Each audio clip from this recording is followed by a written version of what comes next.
بسم اللہ الرحمن الرحیم۔ السلام علیکم ورحمۃ اللہ۔ کہتے ہیں کہ کسی جگہ پر بادشاہ نے 3 بے گناہ افراد کو سزائے موت دی۔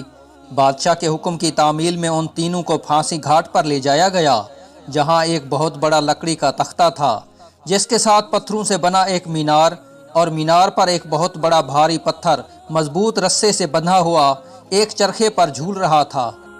رسے کو ایک طرف سے کھینچ کر جب چھوڑا جاتا تھا تو دوسری طرف بندھا ہوا پتھر زور سے نیچے گرتا اور نیچے آنے والی کسی بھی چیز کو کچل کر رکھ دیتا تھا۔ چنانچہ ان تینوں کو اس موت کے تختے کے ساتھ کھڑا کیا گیا۔ ان میں سے ایک عالم، ایک وکیل اور ایک فلسفی تھا۔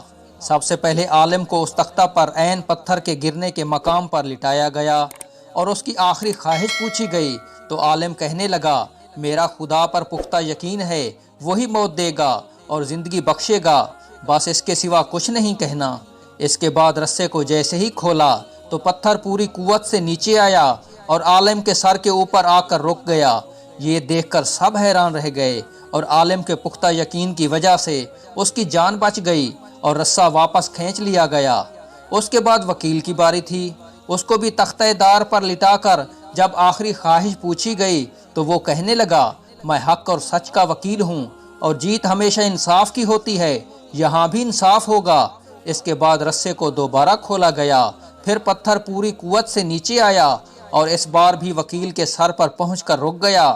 پھانسی دینے والے اس انصاف سے حیران رہ گئے اور وکیل کی جان بھی بچ گئی۔ اس کے بعد فلسفی کی باری تھی۔